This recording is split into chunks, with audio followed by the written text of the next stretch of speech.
7 de diciembre de 2023. En algún lugar del espacio aéreo de Arkansas, un Beechcraft de Bonaire oscila violentamente en el cielo. Dentro de la cabina, una mujer de 44 años lucha desesperadamente por mantener el control de la aeronave, mientras su padre, sentado en el asiento del copiloto, observa impotente cómo el avión asciende y desciende sin control, una y otra vez. La altitud varía hasta 1500 pies, 457 metros, entre cada oscilación. La velocidad fluctúa entre 100 y 160 nudos, 185 y 296 km por hora. Lleva 25 minutos intentando estabilizar un avión que no tiene ningún fallo mecánico.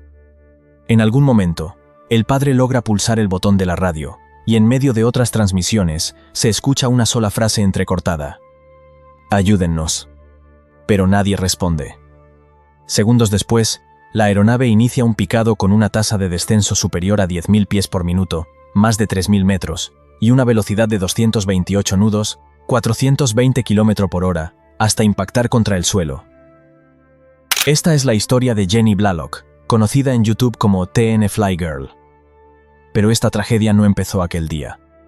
Lo que a primera vista parece un accidente aéreo es, en realidad, la culminación de años de advertencias ignoradas, una medicación prohibida que nadie conocía, y una cadena de decisiones que convirtieron cada vuelo de Jenny en una ruleta rusa. El informe final de la NTSB, la Junta Nacional de Seguridad en el Transporte de Estados Unidos, ha revelado detalles que son peores de lo que la mayoría imaginaba. Y para entender cómo una piloto con más de 400 horas de vuelo pudo perder el control de un avión en perfectas condiciones, hay que retroceder varios años, hasta el día en que Jenny decidió que quería volar. Jenny Blalock tenía 44 años y vivía en Tennessee, Estados Unidos. No se sabe con exactitud cuándo comenzó a interesarse por la aviación, pero lo que sí se sabe es que en junio de 2021 adquirió su primera aeronave, un Piper PA-28 Cherokee, un monomotor básico de 160 caballos de potencia, utilizado habitualmente como plataforma de entrenamiento para pilotos noveles. Era un avión noble, estable y predecible, el tipo de aeronave ideal para aprender a volar. Jenny comenzó a documentar su recorrido como piloto en las redes sociales. En Instagram utilizaba el nombre 865 Fly Girl, y en YouTube se hacía llamar TN Fly Girl, donde fue construyendo una comunidad de seguidores que la acompañaban en cada paso de su formación. Publicaba vídeos de sus vuelos de entrenamiento, de sus logros y de sus dificultades. Para muchos, era una persona cercana, entusiasta y valiente que perseguía un sueño. Sin embargo, detrás de la cámara, la realidad de su formación contaba una historia muy diferente. Lo que Jenny no mostraba en sus vídeos, y lo que la investigación posterior revelaría con crudeza, era que aprender a volar le estaba costando mucho más de lo normal. Mucho más de lo que nadie debería tardar. En octubre de 2021, Jenny aprobó el examen teórico de piloto privado, el primer paso para obtener la licencia. Sin embargo, no conseguiría superar el examen práctico hasta el 14 de mayo de 2022, casi 8 meses después. Para entonces, había acumulado 193 horas de vuelo, de las cuales 182 habían sido con un instructor a bordo. Es decir, tan solo 10 horas de vuelo las había realizado en solitario. Para poner estas cifras en perspectiva, la mayoría de los alumnos obtienen su licencia de piloto privado con entre 70 y 80 horas de vuelo. Jenny necesitó prácticamente el triple, y apenas un 5% las voló sola. Según su cuenta de Instagram, Jenny realizó su tercer vuelo en solitario en septiembre de 2021, lo que sugiere que comenzó su formación prácticamente al mismo tiempo que compró el Piper Cherokee. Si eso es correcto, estaba volando una media de al menos 17 horas al mes, lo que equivale a unos 10 vuelos mensuales. No eran las lagunas en la formación lo que explicaba la lentitud de su progreso. Era otra cosa. La investigación de la NTSB reveló que varios instructores de vuelo trabajaron con Jenny durante su formación, pero el informe no incluye entrevistas con los instructores iniciales que la entrenaron durante la primera etapa como alumna, lo que constituye, posiblemente, una de las carencias más significativas de toda la investigación. Porque la pregunta fundamental era clara. ¿Por qué tardó tanto en superar el examen práctico? ¿Y quién decidió finalmente que estaba preparada para volar sola? Algunos indicios apuntan a que Jenny fue cambiando de instructor, hasta encontrar uno que estuviera dispuesto a firmar su aptitud. Es un problema conocido en la industria de la aviación general. Si un alumno dispone de los recursos económicos suficientes para comprar su propio avión, puede permitirse cambiar de instructor las veces que haga falta, hasta que alguien diga que es apto. Lo que resulta innegable, a la luz de los datos, es que Jenny necesitó un volumen de horas extraordinariamente elevado para alcanzar un nivel, que como se demostraría más adelante, estaba lejos de ser suficiente. Sin embargo, lo que estaba a punto de hacer lo empeoraría todo. Tras obtener la licencia de piloto privado, lo habitual es que un piloto continúe volando la misma aeronave en la que se formó. Es una etapa crucial para acumular experiencia en solitario, consolidar las habilidades básicas y ganar confianza antes de plantearse la transición a una aeronave más exigente. Jenny tenía 10 horas de vuelo en solitario, apenas había empezado. Pero en julio de 2022, tan solo 2 meses después de superar su examen práctico, Jenny vendió el Piper Cherokee y adquirió un Beechcraft 35 Debonair de 1965. Esa decisión lo cambió todo. El Debonair no era un avión de entrenamiento, era una aeronave de alto rendimiento, catalogada como compleja, equipada con tren de aterrizaje retráctil, un motor continental de 270 caballos de potencia con inyección de combustible, y una velocidad de crucero máxima de aproximadamente 160 nudos, caso 300 km por hora. Era, en todos los sentidos, un salto de categoría enorme. Si el Piper Cherokee era un utilitario fiable y predecible, el Debonair era un deportivo, más potente, más rápido y considerablemente menos tolerante con los errores del piloto. Para poder pilotar este tipo de aeronave, la normativa exige obtener habilitaciones específicas de alto rendimiento y de aeronave compleja. La NTSB señaló en su informe que no encontró constancia de dichas habilitaciones en la parte legible del libro de vuelo de Jenny. No se pudo determinar quién se las otorgó, ni si alguna vez las obtuvo realmente. Lo que sí se pudo determinar fue uno de los motivos que impulsaron a Jenny a comprar el Debonair. Poco después de obtener su licencia de piloto privado, mientras aún volaba el Piper Cherokee, Jenny aterrizó e intentó abandonar la pista a una velocidad excesiva. La aeronave derrapó fuera de la calle de rodaje y acabó en una cuneta. El avión sufrió daños menores y fue reparado sin mayores complicaciones. Aquel incidente debería haber sido una señal de alarma inequívoca. Si le costaba manejar un Cherokee, lo último que necesitaba era una aeronave más potente. Lo que necesitaba realmente eran más horas de práctica básica, pero Jenny eligió lo contrario. Durante los meses siguientes, Jenny continuó volando el Debonair, acumulando horas y documentando cada paso en YouTube. Y fue precisamente en uno de esos vídeos donde quedó registrado un episodio que ilustraba con precisión inquietante el nivel real de sus habilidades. En enero de 2023, Jenny despegó de la pista 4 del aeropuerto municipal de Rockwood. La maniobra requerida era sencilla: un giro de 45 grados a la derecha para dirigirse al este, hacia el aeropuerto downtown de Knoxville. El tiempo era favorable, sin viento significativo.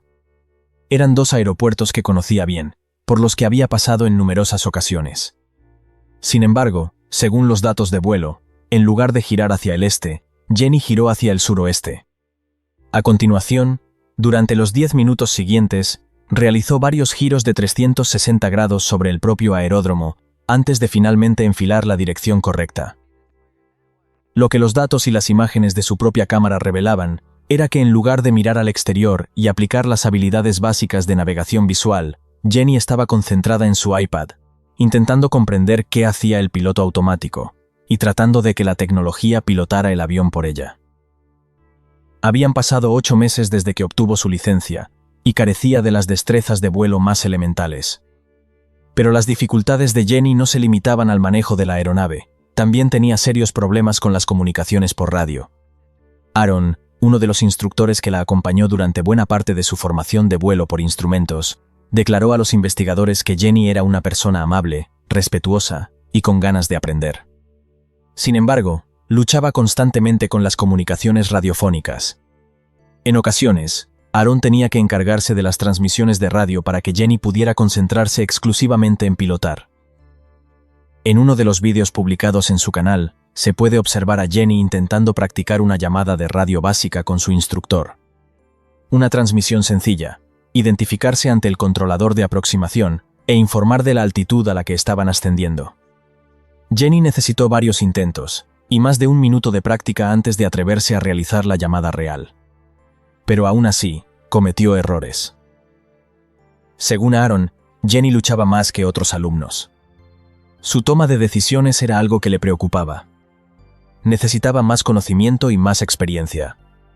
Y lo más revelador, dependía excesivamente de la tecnología, en lugar de desarrollar las habilidades de vuelo manual que todo piloto necesita dominar. La realidad, según las propias palabras de Aaron, era que las habilidades fundamentales de Jenny eran deficientes, y que su nivel real estaba muy por debajo de lo que sus horas de vuelo y sus aproximaciones instrumentales sugerían sobre el papel. Y esa brecha entre lo que aparentaba y lo que realmente era capaz de hacer no dejaba de crecer. Uno de los aspectos más inquietantes de la historia de Jenny Blalock es la cantidad de personas que intentaron advertirle de que necesitaba más práctica y que ninguna de esas advertencias consiguió detenerla. Según la investigación, uno de los instructores que voló con ella lo resumió con una frase que resulta demoledora a la luz de lo que ocurriría después. Jenny podía volar el avión, lo hacía de forma aceptable, pero necesitaba ayuda constantemente. Si un instructor experimentado o un piloto no estuviera en el asiento derecho, probablemente no sería capaz de gestionar las radios, la comunicación y el manejo de la aeronave al mismo tiempo. Me imagino que perdería la conciencia situacional rápidamente.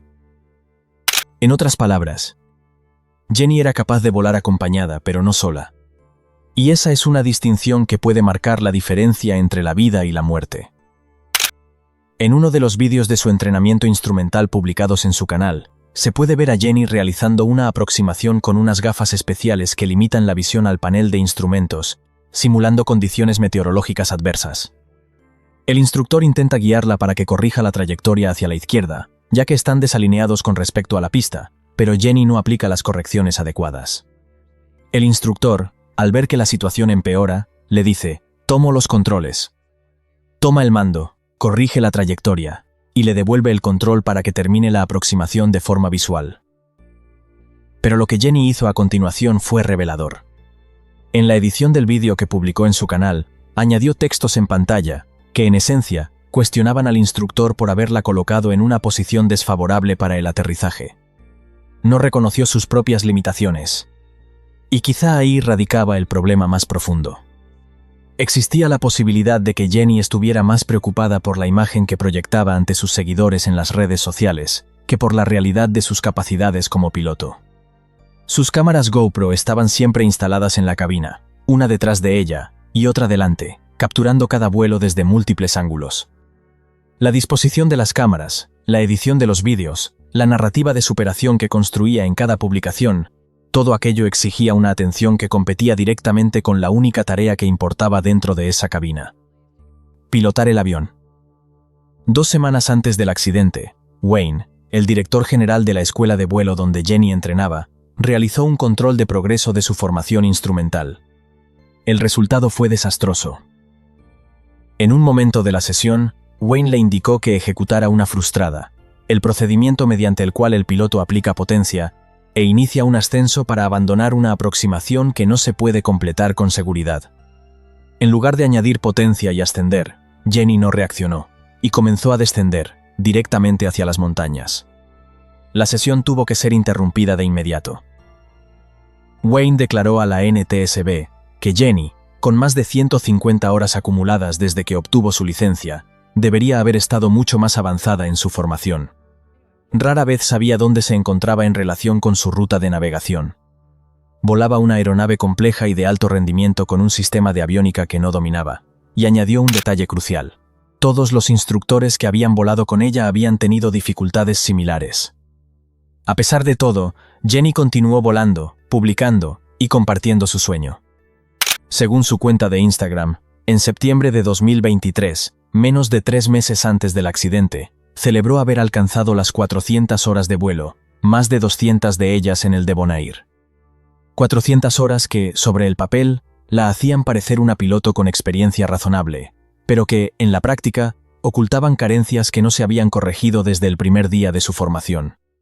Y lo que nadie sabía, ni sus instructores, ni Wayne, ni sus seguidores, era que existía un factor oculto, que probablemente explicaba muchas de esas carencias.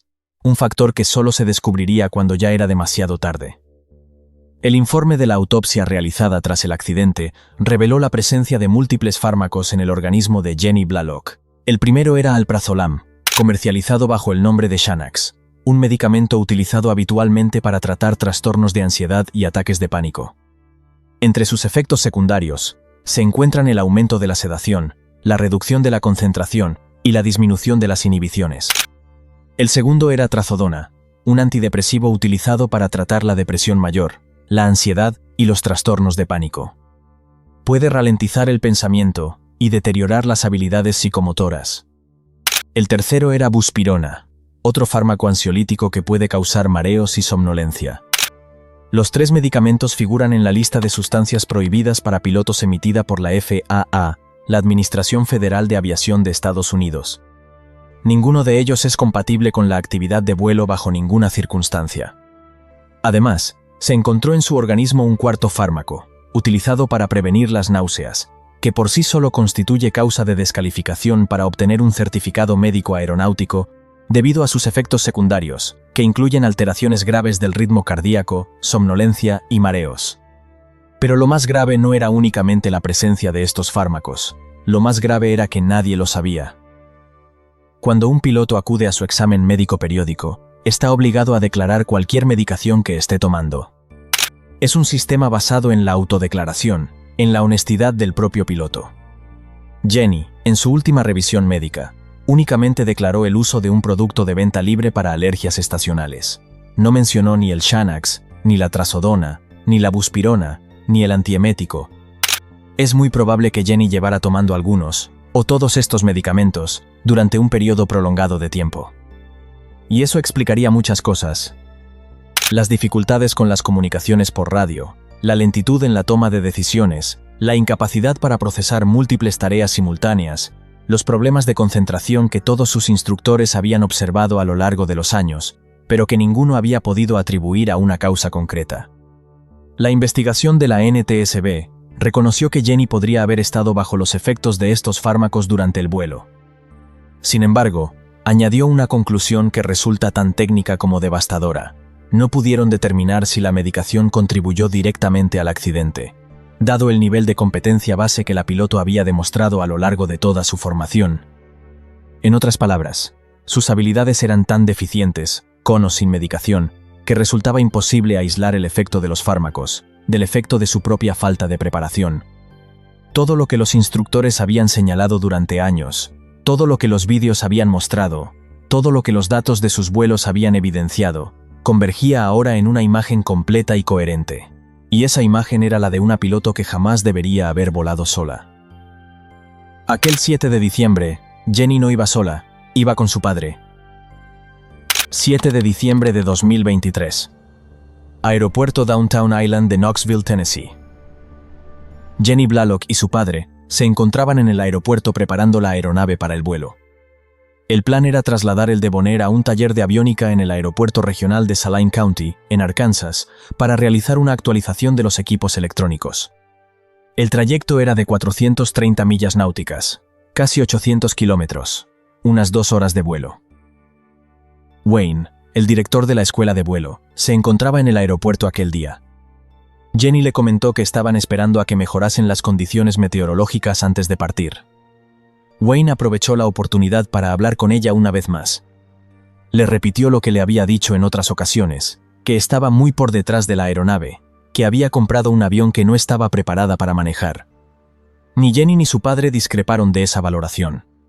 Pero a pesar de la advertencia, pocos minutos después, ambos subieron al Beechcraft Debonair y despegaron. La aeronave no presentaba ningún fallo mecánico. Las condiciones meteorológicas no eran un factor adverso. Jenny llevaba instaladas varias cámaras en la cabina, como era habitual en ella, aunque la investigación posterior revelaría que una de ellas no estaba grabando y que no fue posible recuperar ningún dato de la tarjeta de memoria de la otra. Los investigadores tuvieron que reconstruir lo ocurrido a partir de los datos ADS-B y de los restos del avión. Los primeros 30 minutos de vuelo transcurrieron sin incidentes aparentes, al menos en comparación con otros vuelos de Jenny. La aeronave debía ascender y mantener una altitud de 6.500 pies, 1.980 metros, pero se estabilizó alrededor de los 6.300, 1.920 metros. El piloto automático estaba activado, aunque se observaban desviaciones menores en altitud. Es en este punto donde la situación comenzó a deteriorarse. El Debonair de Jenny estaba equipado con un piloto automático Century 2000, un sistema capaz de mantener una altitud constante. Sin embargo, este modelo carecía de una función de compensación automática del trimado. Esto significaba que la piloto debía compensar manualmente la aeronave para vuelo nivelado antes de activar el piloto automático. Y si la velocidad variaba durante el vuelo, debía ajustar el compensador de nuevo. Cuando el compensador no estaba en la posición correcta, el sistema Century 2000 encendía una luz intermitente en el panel de instrumentos, indicando con claridad si debía compensar hacia arriba o hacia abajo. La corrección era mecánicamente sencilla. Bastaba con girar la rueda del compensador manual, situada junto al asiento, en la dirección que el sistema indicaba. Pero Jenny tenía un problema grave, y documentado, con este procedimiento. Según sus instructores, en numerosas ocasiones giraba el compensador en la dirección equivocada. Cuando el sistema le indicaba que compensara hacia arriba, ella compensaba hacia abajo, y viceversa. La luz del panel parpadeaba cada vez más rápido, advirtiéndole de que estaba empeorando la situación, pero Jenny no lo interpretaba correctamente. Uno de los instructores describió su forma de interactuar con el piloto automático del siguiente modo. Cuando el sistema no respondía como ella esperaba, Jenny pulsaba repetidamente los botones de compensación de forma frenética, casi con pánico. El instructor le había dicho en múltiples ocasiones que simplemente mantuviera el botón pulsado con suavidad, pero en situaciones de estrés, Jenny volvía a caer en el mismo patrón. Los datos de vuelo ADS-B registraron lo que ocurrió a continuación. La velocidad de la aeronave comenzó a fluctuar de forma significativa, con variaciones de entre 20 y 30 nudos, mientras Jenny intentaba mantener los 6.500 pies, 1.980 metros. Se produjo un periodo de aproximadamente 10 minutos, en el que la aeronave descendía hasta los 6.000 pies, 1.828 metros, y luego volvía a ascender hasta los 6.500. Este ciclo se repitió al menos 3 veces, y cada vez las oscilaciones eran más pronunciadas. Jenny no realizó ninguna comunicación por radio informando de dificultades con la aeronave durante este periodo. Lo que estaba ocurriendo en el interior de aquella cabina era, con toda probabilidad, una lucha absurda contra un sistema que funcionaba exactamente como debía.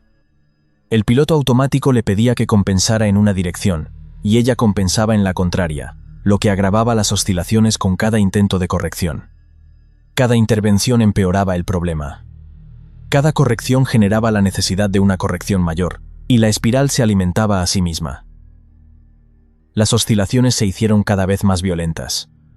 La altitud llegó a variar hasta 1.500 pies, 460 metros, entre los picos y los valles.